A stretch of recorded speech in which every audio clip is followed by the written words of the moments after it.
ඉර කාගේද? කතාව සහ චිත්‍ර යූරි අවරෙන්කෝගෙන්. ඔන්න මම බිත්තරය බිඳගෙන එළියට ආවා.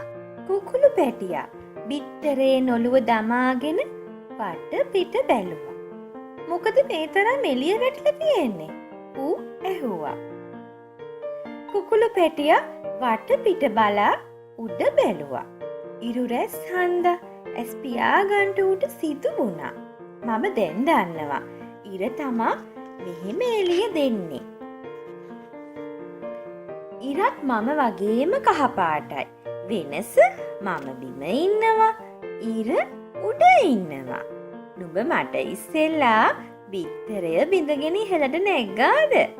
කුකුළු පැටියා ඉර දිහා බලා ඇහුවා.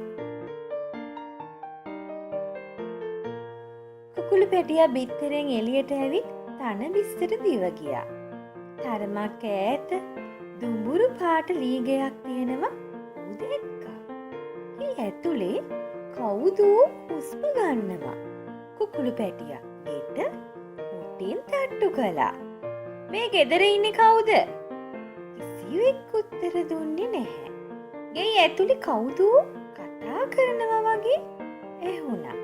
ඊට පස්සේ ගේ ඇතුලේ සිට කුකුළුවා එළියට දැමූ සතෙක් කතා කළා.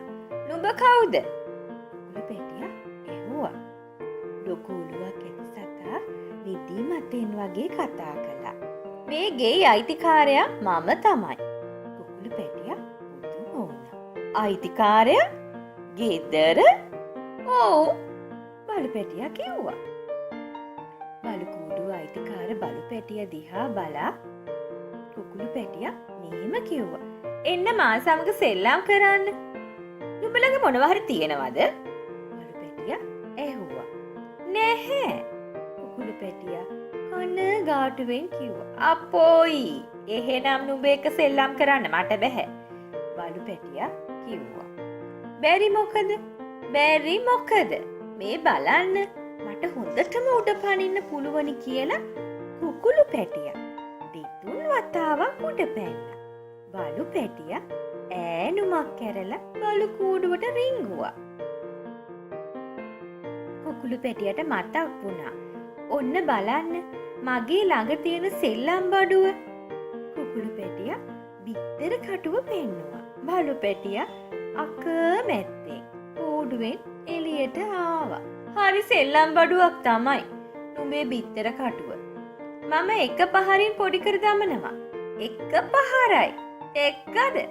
බලු පැටියා පහරක් ගහලා බිත්තර කටුව පොඩි කළා. කුකුළු පැටියට හොඳටම දුක හිතුණා. මා ළඟ වටේටම බොහෝ දේ තිබුණා. නිල් පාට පිට්ටනි, ලස්සන සමනලයෝ, වතුර වලවල්. ඒ වතුර වලවල් වලට ඉරේලිය වැටී තිබෙනවා. මගේ ළඟ තව සෙල්ලම් බඩුවක් තියෙනවා. කුකුළු පැටියා ඉර පෙන්නලා කිව්වා. බලු පැටියා hina වුණා. හොහෝ ඉර කාටවත් අයිති නැහැ. අයිති නැතිද? නැහැ. බලු කූඩුව කාගේද? මගේ. නුඹගේද? මගේ. ඉර කාගේද? කාගේවත් නොවේ. ඉර කාටවත් අයිති නැත්නම් කාගේවත් නොවේ නම් මම අරගන්නම්. කුකුළු පැටියා මෙහිම කියලා ඉරුරැස් වැටි තියෙන වතුර වලක් ළඟට ගියා. නවතින්න කුකුළු පැටියෝ. බලු පැටියා කෑ ගැහුවා. මම නුඹට මගේ කූඩුවෙන් භාගයක් දෙන්නම්. නුඹ ඉර අරගන්ට එපා. හොඳද? නුඹේ බලු කූඩුවෙන් භාගයක් මට මොටද? මට ඒයින් නැති ප්‍රයෝජනය කුමක්ද? කුකුළු පැටියා ඇහුවා. ප්‍රයෝජනය කුමක්ද?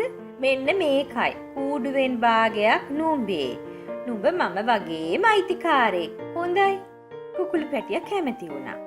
බලු පැටියා කියතක් හොයාගෙන ඇවිත් කූඩුව දෙකට කැපුවා. ලී කුඩු වලින් උසුඹක් පැතිර ගියා. කූඩුව දෙකට වෙන් වුණා. ලී කූඩුව මැද වාඩි වුණු බලු පැටියා බොහොම සතුටු වුණා. උගේ දිවෙත් ලී කුඩු ටිකක් තිබුණා. කුකුළු පැටියා ඇවිත් බල්ලගේ දිවට කටින් පිම්බා. ලී කුඩු හුළඟට විසි වෙලා දෙදෙනාටම කිඹුහුන් ගියා. ඔන්න කූඩුව දෙකට කැපුවා. දෙදෙනාටම ඉන්න පුළුවනි බලු පැටියා කිව්වා. බලු පැටියට අයිති කෑල්ලේ බලු පැටියා. කුකුළු පැටියට අයිති කෑල්ලේ කුකුළු පැටියා. හිටියා. බලු පැටියා ඔළුව හොලවලා බොහොම සතුටින් මෙහෙම කිව්වා. අපි හොඳ වැඩක් කළා නේද? ඔව්. කුකුළු පැටියා උත්තර දුන්නා. ඌට හීතල දැනුණ හින්දා ඌ කූඩුවේ මුල්ලකට වෙලා උණුසුම් වෙන්න පටන් ගත්තා. එහෙත් ඌට කොහොමටවත් උණුසුම් වෙන්න බැහැ. ඉර වලාකුළකට මුවා වෙලා නොපෙනී ගියා. හැම දෙයක්ම කළු ගැහිලා අවලස්සන වුණා. සීත සුලන් හමා ගියා. වැස්සක් වහින්න පටන් ගත්තා. කුකුළු පැටියෝ බලු පැටියා කතා කළා. මොකද? කුකුළු පැටියා හීන් හඬින් ඇහුවා. නුඹ එන්න මගේ ගෙදරට, මම එන්නම් නුඹේ ගෙදරට. ඉස්සෙල්ලා කවුද එන්නේ? කුකුළු පැටියා මගේ ගෙදරට එන්න. හොඳයි. කුකුළු පැටියා බලු පැටියා ළඟට ගියා. බලු පැටියා ළඟත් සීතලයි, උණුසුම් වෙන්න බැහැ. බලු පැටියා ළඟට තුරුළුණු කුකුළු පැටියා කළු පාට වතුර වල දිහා බැලුවා.